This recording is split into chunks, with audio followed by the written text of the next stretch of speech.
Nous t'élevons, Seigneur. Tu es souverainement élevé. Tu es au-dessus de tout, Seigneur. Il n'y a rien qui soit aussi grand que toi, ô Dieu. Tu es celui qui dit un mot et la chose arrive.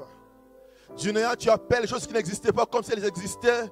Et ces choses arrivent à l'existence. Parce que tu es Dieu. Tu contrôles tout, Seigneur. Tout est entre tes mains. Le monde entier est entre tes mains, Seigneur. Et le cœur du roi est entre tes mains. Tu l'inclines partout comme tu veux. Car tu es Dieu. Ce matin, nous sommes venus dans la présence pour écouter ta parole. Celle qui donne la vie. Celle qui relève et qui fait du bien au cœur. Sanctifie ta parole, Seigneur, et bénis ton peuple qui va l'écouter. Au nom de Jésus. Amen. Shalom, bien-aimés. Le Seigneur est bon. Je vous propose la lecture dans Luc chapitre 15. Normalement, nous devrions lire tous les chapitres. Nous allons lire du verset 1 au verset 8. On nous parle de la parabole des brebis égarées, des drachmes perdus et de l'enfant prodigue. J'ai lu du verset 1 au verset 8.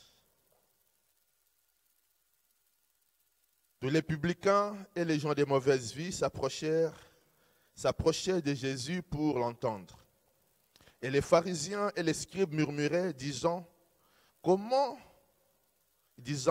cet homme accueille des gens de mauvaise vie et mange avec eux. Mais il leur dit cette parabole. Quel homme d'entre vous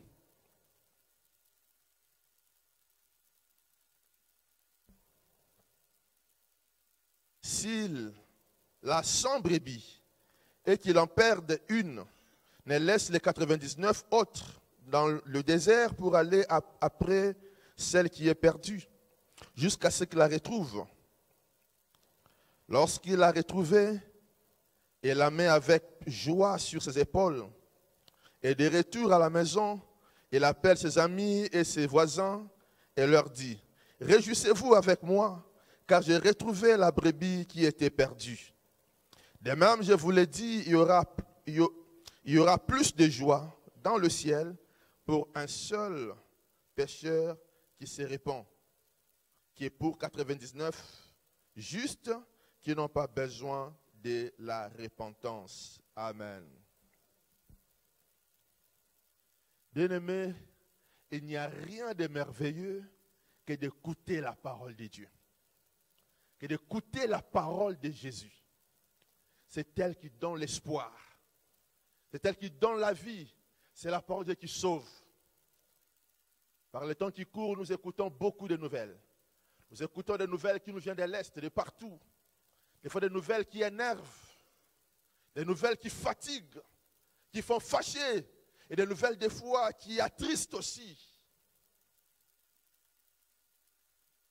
Nous avons prié. Il est temps maintenant que nous croyons en nos prières. Amen. Nous avons prié, nous n'allons pas faiblir. Nous allons croire maintenant en nos prières. Dieu a écouté nos prières. Je disais qu'il était merveilleux d'écouter la parole de Dieu. À Marthe, Jésus dit, « Marthe, Marthe, tu t'inquiètes pour beaucoup de choses. Une chose est nécessaire. Marie a choisi la bonne part. Cette part ne lui sera jamais enlevée. » La parole de Dieu, c'est une bonne part. Elle est nécessaire. Nous devons choisir cette parole parce que c'est elle qui sauve. Le passage que nous venons de lire, nous voyons ici les publicains et les gens de mauvaise vie. Ces gens sont intéressés par la parole de Dieu. Et ils ont expérimenté la grâce et l'amour de Dieu. Par contre, les pharisiens, les scribes, les religieux, eux se mettent tout simplement à murmurer et à critiquer Jésus. Les gens de mauvaise vie, les pharisiens, les gens de mauvaise vie, les publicains, ils écoutent la parole de Dieu, Ils expérimentent la grâce de Dieu pendant que les autres, les religieux, et se considèrent juste à leurs propres yeux et foulent aux pieds la grâce de Dieu, alors que cette grâce était disponible pour tout le monde. Pour répondre aux publicains, pour répondre plutôt aux pharisiens et aux scribes, Jésus va donner ces 3 paraboles. La première qui parle de la brebis égarée, la seconde parle de la pièce de monnaie perdue, et la troisième parle de l'enfant prodigue. Quand ils critiquent Jésus, qu'il est allé manger avec les gens de mauvaise vie, ils oublient que Jésus est venu effectivement pour les gens de mauvaise vie. Jésus est venu pour des gens comme ceux-là. La Bible dit dans Luc 19, 10, « Car le Fils de l'homme est venu pour chercher et sauver ceux qui étaient perdus. »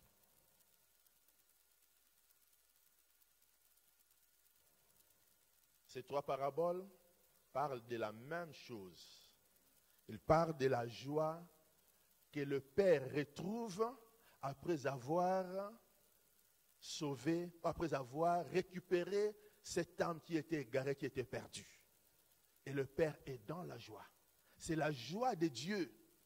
Dieu est content et heureux quand une âme qui s'était égarée, qu'il revient à lui, qu'il récupère. Voilà pourquoi nous allons parler de 3 petites choses. Premièrement, nous parlerons de la recherche de la brebis égarée. Et nous parlerons ensuite de la responsabilité de cette brebis. Et enfin de la joie retrouvée du Père. À la recherche de la brebis égarée. Bien-aimé, il n'y a personne comme Jésus qui connaît la valeur d'une âme. Personne. Jésus parle ici de l'abandon des 99 brebis pour se mettre à la recherche d'une seule qui était égarée. Le berger a 100 brebis. Une seule est égarée. Qu'est-ce qu'il fait? Il abandonne les 99 pour aller à la recherche d'une seule. Parce que la seule brebis a de la valeur à ses yeux. Tu as de la valeur aux yeux de Dieu. Nous avons de la valeur à ses yeux. Pas tout le monde, mais une seule qui s'égare. Le berger prend le risque d'abandonner les 99 pour aller à la recherche de la seule brebis égarée. Ce matin, Dieu est à la recherche d'une âme qui s'est égarée, qui s'éloigne de lui. Dieu te cherche. Il est à la recherche de quelqu'un ce matin. Ne te cache pas, laisse-toi être trouvé par Dieu. La brebis égarée n'a pas la capacité de retourner dans la bergerie par elle-même. Si on ne part pas à sa recherche, elle va totalement se perdre. Nous nous éloignons de Dieu. Mais pour revenir vers Dieu, des fois ça devient difficile de revenir de par nous-mêmes. Mais qu'est-ce que Dieu fait? On nous l'a prêché le dimanche passé. Dieu prend l'initiative d'aller à la recherche de l'âme perdue. C'est Dieu lui-même qui se met à la recherche de l'âme perdue.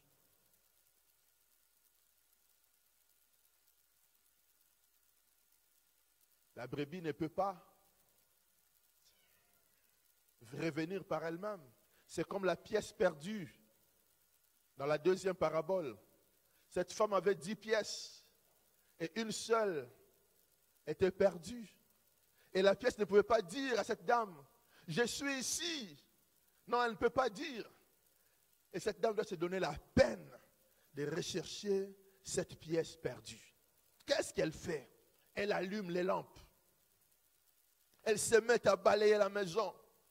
Elle bouge les chaises, tout. Elle se met à chercher jusqu'à ce qu'elle va retrouver cette pièce.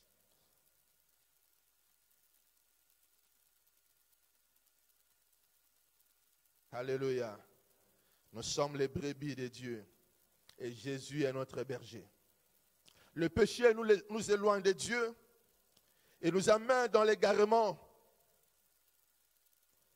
Des fois, nous n'avons pas le courage de revenir vers Dieu, mais Dieu lui-même vient à notre recherche. On voit là l'amour de Dieu. On voit la grâce de Dieu. La brebis, c'est elle-même qui s'est égarée. C'est elle qui a péché contre Dieu. C'est elle qui s'est mal comportée. Mais Dieu étant le Dieu d'amour, Dieu de grâce, compatissant, il se met à la recherche de cette brebis. Dieu aime le pécheur et vient toujours à sa recherche. Il lui témoigne tout son amour, lui accorde son pardon, alors que cette âme ne mérite pas. Nous ne méritons pas ces choses. Nous ne méritons ni l'amour de Dieu, ni la grâce de Dieu, ni la bonté de Dieu, mais pourtant la vérité est que Dieu nous aime. Et il met toutes ces choses à notre disposition parce qu'il nous aime. Jésus est venu dans ce monde pour nous chercher, pour chercher une âme qui était perdue. Deuxième point, la responsabilité de la brebis égarée. Quelle est la responsabilité de cette brebis qui s'est égarée? Il faut dire que quand le berger se met à sa recherche, quand il se met à la recherche de la brebis égarée, le berger finit toujours par retrouver cette brebis. Et une fois la brebis retrouvée, que fait le berger? Dans sa joie, il prend cette brebis et la porte sur ses épaules. Il a parcouru des kilomètres. Il est allé ça et là à la recherche de cette brebis. Cette brebis lui a donné de la peine. Il a transpiré. Il a travaillé pour chercher cette brebis. Mais quand il la retrouve, il prend cette brebis dans sa joie. Il la met sur ses épaules. La responsabilité de la brebis est de se laisser porter sur les épaules du berger. Alléluia. Et d'être ramené à la bergerie. La brebis s'est égarée. Le berger est allé à sa recherche. Quand il la trouve, il la porte. Qu'est-ce que la brebis doit faire? La brebis se laisse porter. Il n'a qu'à se laisser être porté. On la met sur les épaules et on la ramène à la bergerie. La brebis doit coopérer avec le berger. Il doit accepter d'être porté. Et nous, bien-aimés, nous devons accepter d'être portés par Dieu. La brebis ne refuse pas. C'est une manière aussi de se repentir. Ça ne vient pas de la brebis. Ça vient du berger, ça vient de Jésus qui vient à notre recherche. Quand il nous trouve, il attend de nous que nous coopérions avec lui. Il attend de nous que nous nous laissons être portés par lui. Il nous met sur ses épaules. Et quand il nous porte, nous sommes en sécurité. Quand il nous porte, il prend soin de nous. La brebis qui s'était égarée, peut-être qu'elle s'était blessée, peut-être qu'elle a connu les difficultés. Souvenez-vous du fils prodigue dans la 3e parabole. Il a connu la crise. Il n'avait plus rien à manger. Il n'avait plus d'habits, de beaux habits. Certainement, il avait tout vendu. Il n'avait plus rien. Mais quand le berger vient, il retrouve la brebis perdue et la porte sur ses épaules. Il prend soin d'elle. Il prend soin de nous. Dieu prend soin de nous, bien-aimés. Dieu prend soin de ses enfants, même qui s'étaient éloignés de lui, mais qui reviennent. Quand Dieu les retrouve, il veut que ces derniers se laissent porter par lui. Dans le jardin d'Éden, l'homme s'était égaré à cause de son péché, à cause de sa désobéissance. Mais Dieu, dans son amour immense, est venu à la recherche de l'homme. Dieu est descendu pour chercher Adam. Il appelle Adam, Adam, où es-tu? Adam répond, j'ai entendu ta voix, je me suis caché. As-tu mangé le fruit défendu? La femme que tu as mise à mes côtés me l'a donnée. Aussi j'en ai mangé. Adam, Dieu est à ta recherche. Dieu te cherche, coopère avec lui. Laisse-toi être trouvé par Dieu, il va te porter. Imaginez qu'Adam dise, Éternel, j'ai péché contre toi. Prends pitié. Et la suite serait certainement autre chose. Mais Adam n'a pas coopéré. Et ce matin, Dieu cherche quelqu'un parmi nous. Dieu te cherche là où tu es. Il attend que tu acceptes qu'il te porte sur ses épaules.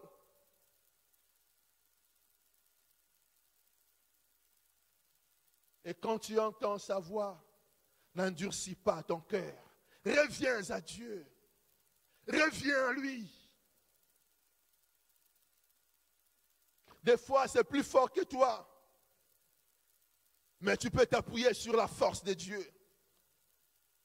Sur sa force toute puissante, toute souveraine. Il est là pour te donner sa force. Crois en lui et appuie-toi sur lui. Tu ne vas pas tomber. Il va te porter. Il va prendre soin de toi. Alléluia. Il va prendre soin de toi. Il ne va pas t'abandonner. Peu importe ce que tu as fait. Tu regrettes ce que tu as fait. Mais la meilleure des choses à faire maintenant, c'est d'oublier ce que tu as fait et de venir vers Dieu. De te donner maintenant à Dieu. Parce que Dieu te cherche. Et ta responsabilité, c'est de te laisser tout simplement. Abandonne-toi entre ses mains. Ne force pas. Des fois, quand nous forçons, nous nous battons par nos efforts, ça devient difficile, ça devient plus fort que nous, parce que nous ne sommes pas forts. Mais l'effort, c'est Dieu. Si nous venons à lui et nous disons, Seigneur, je suis faible, je n'en peux plus, lui vient à ton secours. Il te donne sa force. Avec lui, tu deviens fort. Sans lui, tu es nul, tu es rien. Mais avec lui, c'est sa force qui va te sortir de cette situation-là. Amen. Le troisième point, la joie au ciel pour le pécheur qui se répand.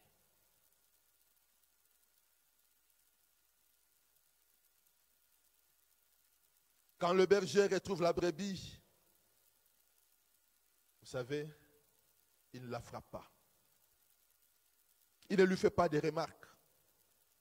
Par contre, il est heureux de l'avoir retrouvée. Le berger se donne la peine d'aller chercher. Mais cette brebis encore, si je la retrouve, elle va sentir, elle va me sentir. Non, ce n'est pas ça. Il a travaillé le berger, il a tout fait pour retrouver la brebis. Quand il la retrouve, aucune remarque. Il ne la frappe pas. Au verset 5 et 7, il est écrit, du passage que nous avons lu. Et de retour à la maison, là il a déjà retrouvé la brebis, il l'a mis sur ses épaules. Il appelle ses amis et ses voisins et leur dit, réjouissez-vous avec moi, car j'ai retrouvé ma brebis qui était perdue. De même, je vous l'ai dit, il y aura plus de joie dans le ciel pour un seul pécheur qui se répand, que pour 99 justes qui n'ont pas besoin de la repentance. Il y a des gens qui s'ignorent, qui ignorent leurs propres besoins. Ils sont les pharisiens. Ils sont les scribes. Ils se considèrent justes à leurs propres yeux. Mais les gens de mauvaise vie, eux, se jettent aux pieds du Seigneur. Si nous voyons que quand il retrouve cette brebis perdue, il est heureux. Il ne fait pas de remarques. Quand la femme retrouve la pièce perdue, elle est dans la joie. La Bible dit, lorsqu'elle a retrouvé, elle appelle ses amis et ses voisines et dit, réjouissez-vous avec moi, car j'ai retrouvé la drachme que j'avais perdue. De même, je vous le dis, il y a de la joie devant les anges de Dieu, pour un seul pécheur qui se répand. Quand un pécheur se répand, il y a la joie au ciel. Il y a la joie. Il n'y a pas la colère. Dieu ne frappe pas. Il n'y a pas de remarques. Il y a plutôt la joie. Parce que quelqu'un s'est repenti. A-t-il quelqu'un ce matin qui veut se repentir? Il va déclencher la joie au ciel. A-t-il quelqu'un qui n'a pas encore donné sa vie à Jésus? Qui vit encore dans le péché?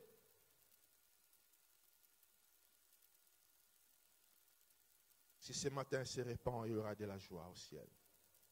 Quand un pécheur revient à Dieu, celui-ci ne lui condamne pas, mais le reçoit avec joie et lui manifeste sa grâce et ses bontés. Et même, il les restaure, il l'établit encore.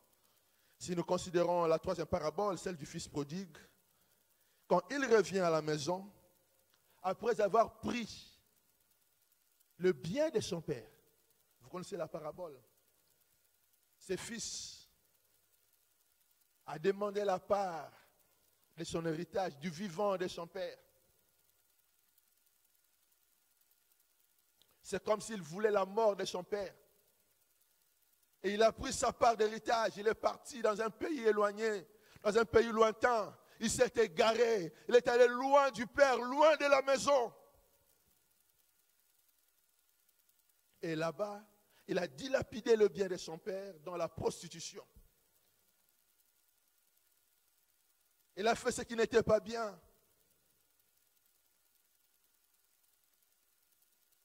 Et il a tout dépensé. Il a tout fini, il a tout gaspillé. Tout. Et il a connu la crise. Il n'avait plus rien. C'est pourquoi je dis certainement il avait vendu tous ses beaux habits qu'il avait. Parce qu'il est allé se faire engager dans une porcherie. La Bible dit qu'il voulait même manger la nourriture des porcs. Il voulait même manger les carouges qu'on donnait aux porcs. Et personne ne les lui donnait. Il a souffert. Et puis il va se dire en lui-même, je vais retourner dans la maison de mon père, parce que là-bas il y a beaucoup de trucs à manger. En réalité, il n'a même pas pris la résolution de rentrer vers son père, parce qu'il avait vraiment mal agi. Mais au départ, c'est parce qu'il avait faim. Peu importe la raison, il n'y a pas de problème. L'important, c'est de rentrer vers le Père. Et quand il rentre, quand il revient à la maison, le Père n'est pas fâché contre lui. Le Père est plutôt heureux de retrouver son fils qui était mort et qui maintenant est en vie. Versets 20 à 25 de notre Luc 15, la Bible dit, il s'éleva, là c'est le Père, il s'éleva et alla vers son... Non, le Fils plutôt. Et il s'éleva et alla vers son Père. Comme il était encore loin, son Père le vit et fut ému de compassion. Nous avons un Père qui a un cœur compatissant, un cœur plein de pitié pour nous. Il courut se jeter à son cou et le baisa. Le fils lui dit, mon père, j'ai péché contre le ciel et contre toi. Je ne suis plus digne d'être appelé ton fils. Mais le père dit à ses serviteurs, apportez vite la plus belle robe et l'en revêtez. Mettez-lui un anneau au doigt et des souliers aux pieds. Amenez le veau gras et tuez-les. Mangeons et réjouissons-nous, car mon fils que voici était mort et il est revenu à la vie. Il était perdu et il est retrouvé.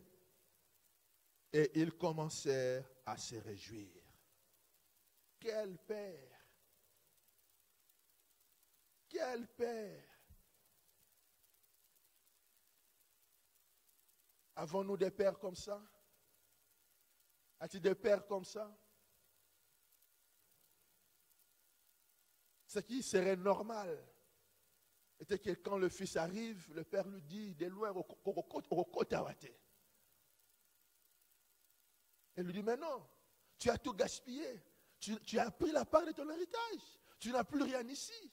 Tu n'as plus de place ici. Tu n'as plus de place.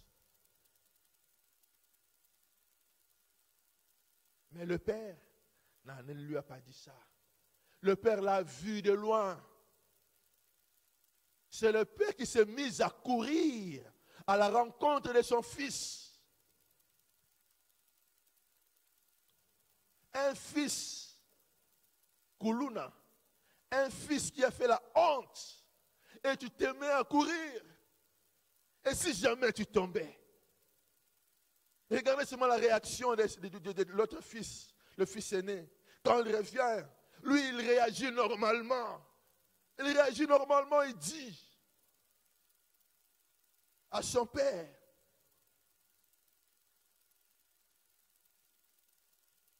moi, je t'ai servi toutes les années. Tu ne m'as jamais rien donné. Mais ton fils, qui est allé dilapider tes biens avec des prostituées, c'est pour lui que tu organises une fête. Et moi, tu ne m'as jamais rien donné. Il n'a plus de place ici. Moi, je suis resté fidèle. Lui n'a plus de place. Et le fils lui-même prodigue, il se disait, je n'ai plus de place là-bas. Si je peux rentrer vers mon père, c'est pas pour réclamer encore un héritage quelconque. Si je rentre vers mon père, c'est pour qu'il me prenne comme l'un des travailleurs. Comme ça, j'aurai au moins de quoi mettre sous le dent. J'aurai de quoi manger. Et le fils égaré qui revient, et le fils qui était resté à la maison, tous deux savaient que ce fils n'avait plus de droit. Il n'avait plus de part d'héritage. Il n'avait plus de place dans la maison.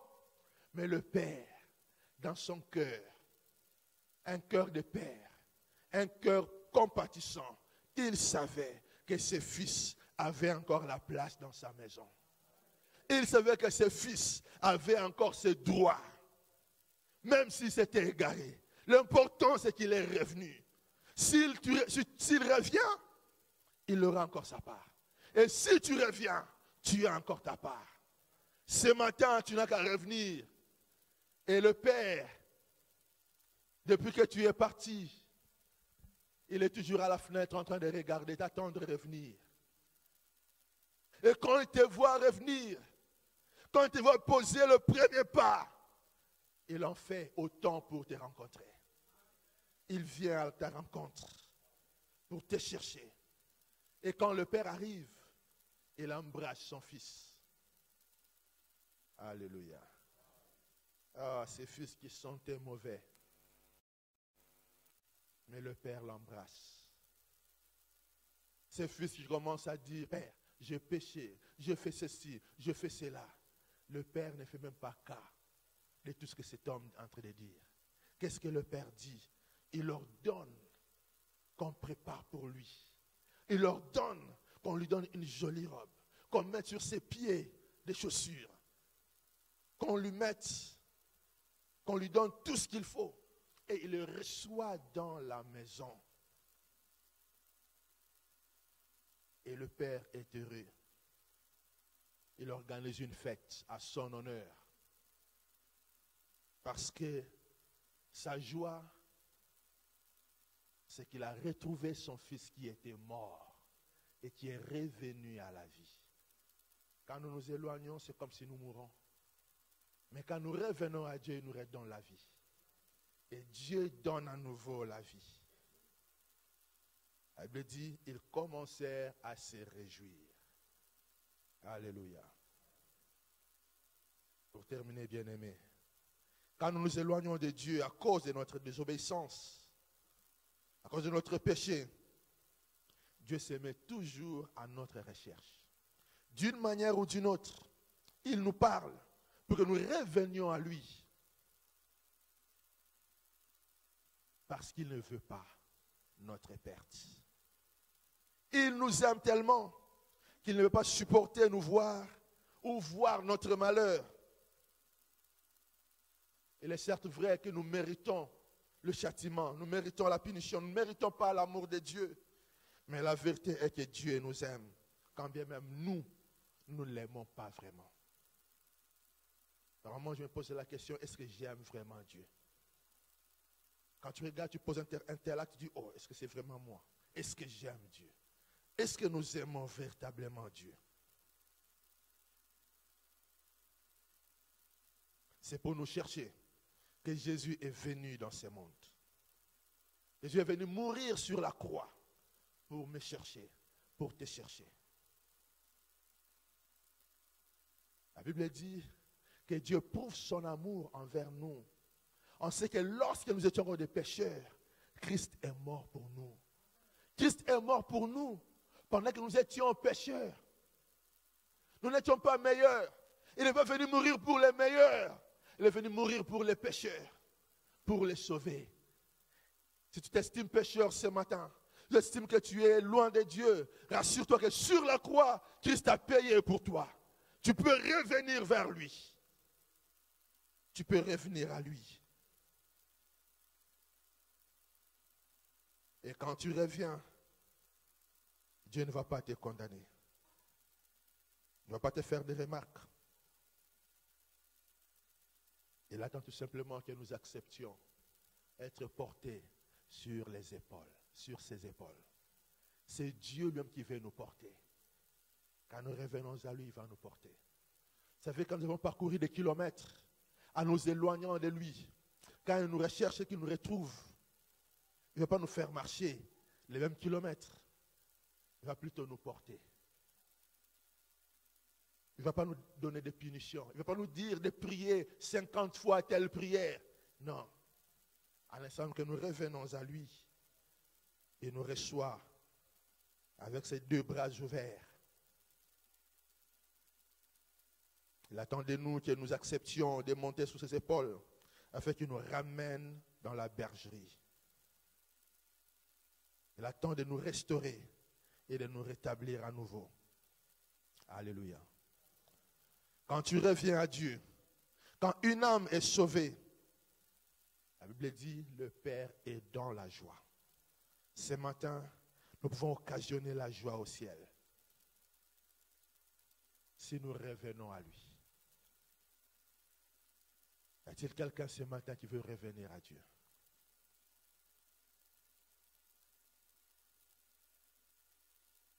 Le cœur de Dieu face à la brebis égarée. C'est un cœur plein d'amour, plein de compassion, disposé à pardonner et à faire du bien à son peuple. Nous allons prier le Seigneur.